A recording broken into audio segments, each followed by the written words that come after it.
Hey guys, welcome back to Teddy Head's channel. I'm your host, Teddy Head. Today, I had a chance to go see Jumanji, The Next Level. It was actually pretty good and short, but let's talk about it a little bit, shall we? Okay, so Jumanji, The Next Level is the sequel to 2017's Jumanji, Welcome to the Jungle, which makes this the fourth movie in the whole franchise. Okay, this movie is directed by Jake Kasdan, who also had a hand in writing it. The Rock and his ex-wife Danny Garcia helped produce this movie, so he's kind of making his own movies here. I've come to figure that out, that if you want to stay in the business, make your own stuff. That seems to be the way to go.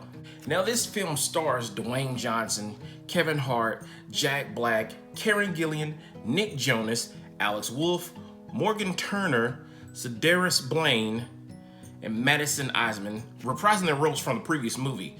But this movie also brings in three new characters played by Awkwafina, Danny Glover, and Danny DeVito. They did actually pretty good. I was kind of impressed with this. Danny DeVito he's Danny DeVito. When I watch him in a movie, I don't feel like he's playing a character. You know what I'm saying? Danny Glover, I don't know. I'm so used to seeing him in those Lethal Weapon movies.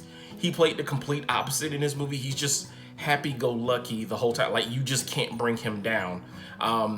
Now in this movie, him and Danny DeVito, of course, are like really old friends. Apparently, they used to run a restaurant together, and they had a big fight. So now they don't really talk, and Danny Glover just kind of shows up one day. Now, if you've seen the last Jumanji movie, which is Welcome to the Jungle, you kind of have an idea of where this movie is going. And I want to say overall, that was probably like the low point of this movie, because you felt like you knew what was going to happen. I mean, it's a Jumanji movie. If you've seen Zothra, any of the other Jumanjis, the one with Robin Williams, which was the first one, you kind of have an idea of where this movie is going. Now, this movie was still good, but I've seen it once. I don't feel like I need to see it again. It's just the first 20-30 minutes of this movie is, of course, setting up the movie. All the kids have moved out of high school. They're going to college now. Now,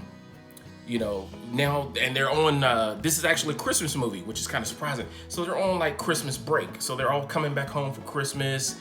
Alex Wolff's character comes home and finds that Danny DeVito just had, who's the grandfather, just had hip surgery, and then he's living at home with him until he actually recuperates. So they have to share a bedroom. I thought that was kind of weird. The house looks big enough to have another bedroom, but they have to share a bedroom. So they're all living together, and that's what brings him in as the grandfather.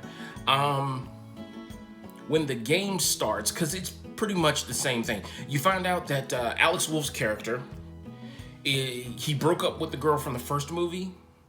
So his life hasn't been going the way he thought it would, so he put himself back in the movie. Now, if you've seen the trailers, you kind of know this. It's like he's the one that went back into the game. I mean, if you see so that's not really a spoiler or anything, but he went back into the game. The other kids find out because they're like, where is he?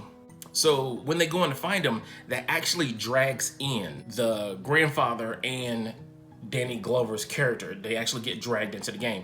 Now, here's where the movie really slows down, because they're trying to, between Dwayne Johnson and Kevin Hart, they're trying to play up the fact that they're supposed to be two old guys. This drags the movie out probably longer than it should have been. Because, I mean, even at the beginning of that, they spend like 5 to 10 minutes re-explaining what the movie is about, because they're supposed to be senile. It's like, we're where? This is a game? Oh, I'm dead. Come on. I mean, they really don't have to play up the old age thing that much. With Jack Black in this movie, okay, in the first movie, Jack Black was a girl trapped in a man's body, a fat man's body. In this movie, it is, because the bodies get switched around a little bit, it's a black man trapped in a fat white man's body. They seem to have it out against his character. No one really likes his character. Now, the girl from the first movie, who I believe is Bethany, she does get back to the body. She's like, oh, guys, we're back in Jumanji. And she's accepted that role in the group. So for her, it's kind of okay. Jack Black playing a black guy trapped in a white man's body. No. Just no. No. He tried it. I get it. I understand how they did it. It did not work. I'm just gonna leave that there. It didn't work. I'm sorry. Love you, Jack Black. Tenacious D is great. It didn't work. Moving on. So with this cast, we have a new female member, Awkwafina, who Spencer goes into the game first, and his character is picked as Awkwafina, who is a thief, and she's specifically attuned for the new level and mission that they're on for this movie. So she's a good character, although it's Spencer playing a girl.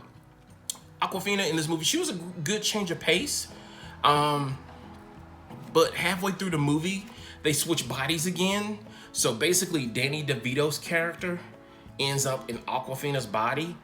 So, and that's how they fixed the whole character rearrangement thing. And it was good. So I feel like the story was plotted out very well. I felt like she did a better Danny DeVito than The Rock did. Because if you've ever heard her speak, she already has, for a woman, she has a gravelly voice already. So she sounds like Danny DeVito anyway. But she did a great job as playing Danny DeVito and playing Spencer. She started as Spencer and then she played Danny DeVito. Now, kind of a guest appearance in this movie, which kind of shocked me. If you're a Game of Thrones fan, you're gonna love this because the Hound is the big bad guy in this movie. Like, he plays the big bad guy. And of course the directive has changed. Instead of like some green rock in the first one, it's what they call a Phoenix Stone, I believe, in this one. And they have to team up together to actually capture the Phoenix Stone, put it in sunlight, yell Jumanji, and that's how they win the game, just like in the first movie. The like I said, the screenwriting, the story, it's, you know what, for the first half of the movie, actually, it's pretty predictable because they have to reiterate everything to the new people that they did in the first movie. So it's pretty predictable. I would say that kind of killed it a little bit for me. Like I said, the movie was good. You could probably wait to rent it. I'll be honest with you. Like, you couldn't buy me a ticket and say, hey, let's go see this movie again. I thought it was good, but not that good. Now, the end of the movie, they tease that there's going to be a 5th film in this franchise. So in the beginning of the movie, they say how the water heater's broken and the guy's going to come in the next morning to fix the water heater. The mom goes off to work. They get trapped in the game. The water heater guy shows up in the morning, and he's a video game nerd. And you know, Jumanji is now a video game. So when he goes into the basement to fix the water heater, he sees the Jumanji setup and he starts playing with it.